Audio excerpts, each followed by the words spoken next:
السلام عليكم ورحمة الله وبركاته. كل عام وأنتم بخير. حبيت أشارك معاكم النهاردة غدانا. عملت بقى مكرونة بالبشاميل وشويت لحمة، فقلت بقى أشارككم كده بطريقة بسيطة وسهلة عشان طبعا نفرح مع بعض كلنا في فرحة العيد.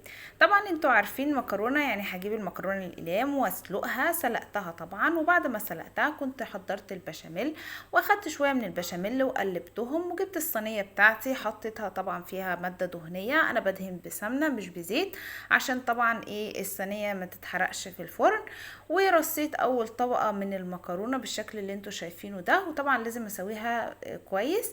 وبعدين جبت طبعا البشاميل وحطيت برضو طبقة من البشاميل عشان تبقى جوسي كده وطعمها حلو.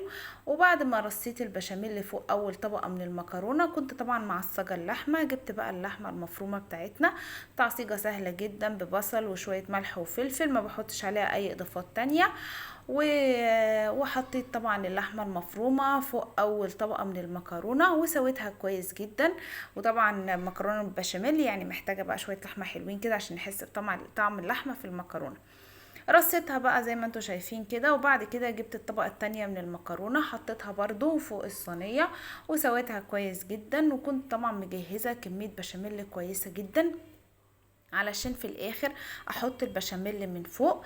طبعا البشاميل طريقته سهله وبسيطه. بتجيبي معلقه من السمنه على معلقه من الدقيق، تحمريهم كويس، وبعد كده تحطي اللبن وتقلبي بسرعه جدا بمضرب يدوي علشان ما يكونش فيه اي تكتلات. خلصنا بقى الصينيه بتاعتنا ورشينا البشاميل زي ما انتوا شايفين كده، وبديه في الاخر طبعا شويه فلفل اسمر كده عشان يديني طعم حلو. اللي حابب يحط جبنه موتزاريلا على الوش يحط. انا ما حطيتش جبنه موتزاريلا بصراحه، يعني خففت من عليها الدهون شويه. احيانا بحط واحيانا ما بحبش احط جبنه موتزاريلا. وبس كانت خلصت الصينيه بتاعت المكرونه معانا، وكنت مسخنه الفرن على درجه حراره 180 وحطيتها في الفرن. وفي الاخر طبعا شغل الشوايه شويه عشان الوش يتحمر. جينا بقى طبعا المكرونه البشاميل مش هتتعمل لوحدها، لازم اعمل جنبها حاجه. وبما اننا في عيد الاضحى كل عام وانتم بخير، طبعا كنت بقى شاريه عندي لحمه انتركوت. ودي طبعا انا متبلاها ازاي. بصوا اللحمه ما بتحتاجش بهارات كتير. جبت طماطمايه وجبت بصلايه، الاتنين بشرتهم كويس، حطيت عليهم ملح وفلفل. تمام. ورحت نازله على الخليط ده كله باللحمه وسبتها ساعه في التلاجة.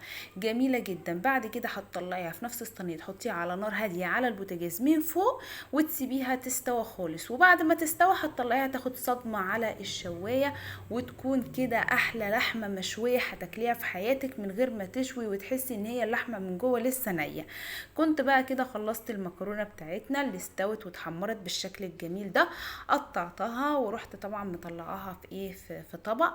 حبيت بقى اشارك معاكم طبعا الطبق اللي انا غرفته في الاخر. خدت قطعتين كده وحطيت جنبهم اللحمة الجميلة اللي انتوا هتشوفوها دلوقتي. وبألف هنا وشفا. انا بحب طبعا اللحمة تاخد يعني سنة كده شوي زيادة على الشواية علشان احس بطعمها. والله روعة، جربيها بالطريقة دي عمرك ما هتندمي، وهتعملي احلى لحمة مشوية في البيت. وكل سنة وانتوا طيبين.